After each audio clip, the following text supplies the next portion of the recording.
चोरों को भୟରେ एबे त्राही त्राही डाकिले भुवनेश्वर बासिंदा प्रथमे एकोटिया घर आउे आपार्टमेंट भितर पशि कलाकना बुलाया भुवनेश्वर बासिंदा छाती धड़धड़ होता किंतु वर्तमान जितेबाला गोटे वीआईपी एरिया भितर पशि चोर मैंने लुटपाट कर राति लोक मैंने केमिति शोबे ताकू नहीं चिंता प्रकट कले सकाळू से उठी पारे तो घर भितर जदि चोर पशिला जदि से हाबुड़ी पड़गला और सहित किसी अघटन घटला से दायी किए रोठी पूरा भुवनेश्वर में नाका लगी गोटी गोटी तन तन कर चेकिंग कर समय चोर मैंने पुलिस के चकमा देती तार पूरा वास्तव चित्र आपण आखि आगे आप देखुंत केमिति गोटे चोर बेधड़क भाव में राति अधरे बेडरूम रे पशिकी लुट करुच्ची आज्ञा ये घटना पर आप गोटे हाई सिक्योरिटी एरिया भितर रोचंती वीआईपी वीवीआईपी रोचंती पूरा कारनामा तांकर सीसीटीवी रे कैद हेची आपण केते सुरक्षित वर्तमान भुवनेश्वर वन लाइन कहबा सेतिकी तो डर लागुची खाली चोरी हेची सेटा गोटे भिन्न कथा किंतु भुवनेश्वर रे रही कि आमे सदाळे निजको सदाळे सुरक्षित मन करूथिले किंतु एई जो जिंसटी हे गला तापरे गोटे भय पछिला लागुची एबे घर छाडी कि केमती जिबु छुआ माने घरे रोचंती बापा माँ जो माने एठी रोचंती समानकर बयस हेलाणी एवं वाइफ सी घरे एकला रुए एते बड़ घरे एटा गोटे छोट घर नुह बड़ घरटे दी ताला ऊपर को सी चोरटी आपन जो देखिबे कॉन्फिडेंटली चाली चाली सी जाउची रूम भीतर को कॉन्फिडेंटली जाय कि सी तार चोरी करूची ऑपरेशन करूची तेणु मोर आपन जो कथाटी कहउचंती जो डर जो भयटी जो एबे सुश्री हेची सेटा स्वाभाविक एवं सेही गोटे कथा मो मन रे बारंबार आसुची जदि आम भितर किए सेही बेडरूम रे थांता कि मो वाइफ सेही बेडरूम रे एकला थांता कौन जे हेई थांता सेटा मु चिंता करि पारु नै देखु जड़े घर भितर आज्ञा पशुची आपन लगुनि कि जितेबाला आपण गेट रे सिक्योरिटी रोचंती एवं समस्त जानिछंती एटा जड़े कांग्रेस तुंग नेता घर एवं से भितर निरंजन पट्टनायक निजे रोचंती पूरा रेकी कर जाइथिबो 8-10 दिन आगु रेकी कर जाइथिबो तापर ऑपरेशन करथिबो आपण ऑपरेशन स्टाइल को देखले केमती अनुमान करछंती मो तो कहूची निश्चित से रेकी करिची एवं पूरा रेकी घर रेकी करा हेची एटा खाली गोटिए साधारण चोरी भाबी देले आपण चुप बसले ठीक हबो नाही कारण जो प्रकार से पशिची जो प्रकार से तार ऑपरेशन करिची निश्चय से तार रेकी से निश्चय करिथिबो एटा गोटे प्रोफेशनल लोक चोर बोली कि लोकटी तार कार्य कर एया बोली मु अनुमान करूची तेणु निश्चय से रेकी करिची एवं तार प्लान करिकी से आसीची जो समय से ऑपरेशन करूची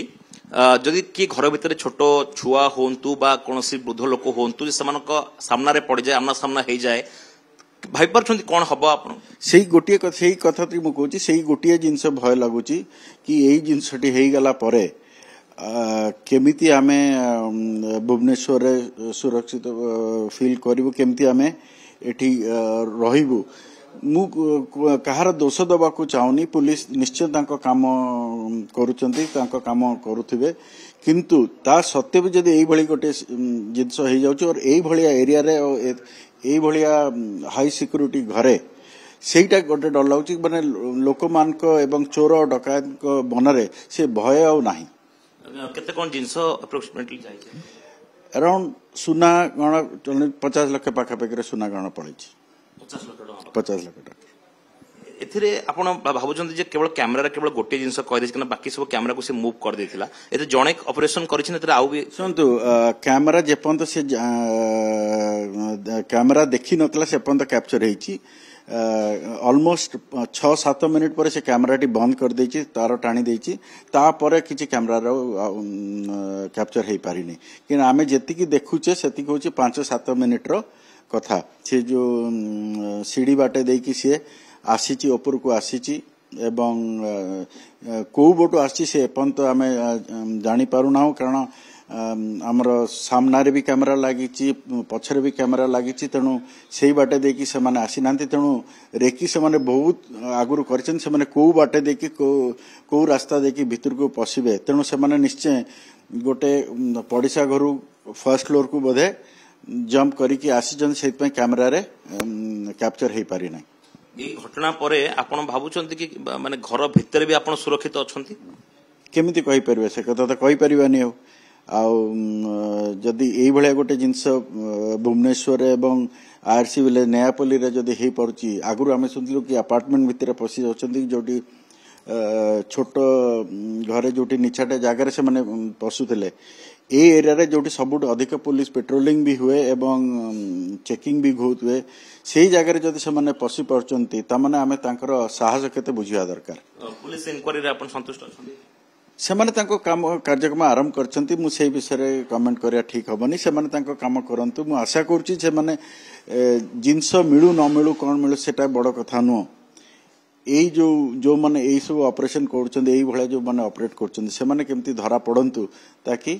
ଆମ ଭୁବନେଶ୍ୱରବାସୀ ଓଡ଼ିଶାବାସୀ ସୁରକ୍ଷିତ ମାନ। କେତେ ଘଣ୍ଟା ପ୍ରାୟ ଘର ଭିତରେ ସେ ରହିକି ଅପରେସନ କରିଛି ଆପଣ ଭାବୁଛନ୍ତି? ଦେଖନ୍ତୁ ନିଶ୍ଚୟ ସେ ଗୋଟେ ଘଣ୍ଟାଠୁ ଘଣ୍ଟେ 10 ମିନିଟ୍ ଖଣ୍ଡେ ରହିଛି କାରଣ ଯୋଉ ଏଣ୍ଟର କରିଛି ଯୋଉ ସେକେଣ୍ଡ ଫ୍ଲୋରକୁ ସେ କୋଉ ଫ୍ଲୋରରୁ ଯାଇଛି ଆମେ ତାକୁ ଏପର୍ଯ୍ୟନ୍ତ ବାହାର କରିପାରୁନେ ଗ୍ରାଉଣ୍ଡ ଫ୍ଲୋରରୁ କି ଯାଇପାରେ କି ଫାର୍ଷ୍ଟ ଫ୍ଲୋର ଯାଇପାରେ 2:40 ସକାଳ 2:40 ସେ ଏଣ୍ଟର କରିଛି ଯେତେବେଳେ ମୋ ସାନ ପୁଅ ଆୱାଜ ଶୁଣିଛି ସେତେବେଳକୁ ପ୍ରାୟ 3:40 ହେଇଥିଲା ତାମାନେ 2:40 ରୁ 3:40 ସେ ଭିତରେ ଥିଲା ଏବଂ ସିଏ ଆଲର୍ଟ ହେଇଛି 3:40 ରେ କାରଣ ଆମର ପିଏସଓ ଆଉ ସିକ୍ୟୁରିଟି ଯେତେବେଳେ ଆସିଲେ ଉପରକୁ ସେମାନେ ଡରିକି ତାଙ୍କୁ ଫୋନ କରିକି ଡକେଇଲେ କି ରୁମ୍ ଭିତରେ କିଏ ଅଛି ସେତେବେଳେ ପ୍ରାୟ 3:50 ହେଇଯାଇଥିଲା ତେଣୁ 2:30 ରୁ ଅଲମୋଷ୍ଟ 4ଟା ପର୍ଯ୍ୟନ୍ତ ସିଏ ତା ଭିତରେ ଥିଲା। ତେବେ ଆପଣ ଶୁଣୁଥିଲେ ଯେ ଘର ଭିତରେ ଗୋଟେ ଘଣ୍ଟା କାଳ ଗୋଟେ ଚୋର ଅପରେସନ କଲା ପାଖାପାଖି 50 ଲକ୍ଷରୁ ଉର୍ଦ୍ଧ୍ୱ ଟଙ୍କାର ସୁନା ଗହଣା ନେଇକି ଫେରାର ହେଇଗଲା ଯେଉଁ ସମୟରେ ସେ ହାତ ସଫେଇ କରୁଥିଲା ନା ଖବର ଥିଲା ପୁଲିସକୁ ନା ଡର ଥିଲା ଘର ମାଲିକଙ୍କୁ କିନ୍ତୁ ବେଧଡ଼କ ଭାବରେ କେମିତି ଘର ଭିତରେ ପଶିକି ଅପରେସନ କରୁଛନ୍ତି ଯେ କେବଳ ଏଇ ନିରଞ୍ଜନ ପଟ୍ଟନାୟକଙ୍କ ଘର ନୁହେଁ କେତେବେଳେ କାହା ପାଳି ପଡିବ ଆପଣଙ୍କ ଘର ବି ଚୋର ପଶିପାରେ କିନ୍ତୁ ୟା ପାଇଁ କି ଯଦି ଆପଣ ଘର ଭିତରେ ନିଜେ ସୁରକ୍ଷିତ ନାହାନ୍ତି ନିଜ ଘର ଭିତରେ ତାହେଲେ ଆପଣ ଏବେ ସୁରକ୍ଷିତ କୋଉଠି ପୁଲିସକୁ ଖୋଲା ଚ୍ୟାଲେଞ୍ଜ ଦଉଥିବା ଏଇ ଚୋର ମାନଙ୍କର ସାହସ ଆସୁଛି କୋଉଠୁ ଯେତେବେଳେ ପୁରା ଭୁବନେଶ୍ୱରକୁ ନାକା କରାଯାଉଛି ପ୍ରତିଟି ଗାଡିକୁ ଚେକ୍ କରାଯାଉଛି ମଦୁଆ ମାନଙ୍କଠାରୁ ଫାଇନ୍ ଆଦାୟ କରାଯାଉଛି ସେହି ସମୟରେ ପୁଲିସ ଭୁଲି ଯାଉନି ତ ଲୋକମାନେ ଘର ଭିତରେ କେତେ ସୁରକ୍ଷିତ ଅଛନ୍ତି ଏବଂ ଏ ଘଟଣା ପରେ କମିଶନରେଟ ପୁଲିସ ପାରିବା ପଣିଆକୁ ନେଇ ପ୍ରଶ୍ନ ଉଠିବା ସ୍ୱାଭାବିକ। କ୍ୟାମେରା ଅଜୟଙ୍କ ସହ ସୌଭାଗ୍ୟ ପରିଡ଼ା କନକ ନ୍ୟୁଜ।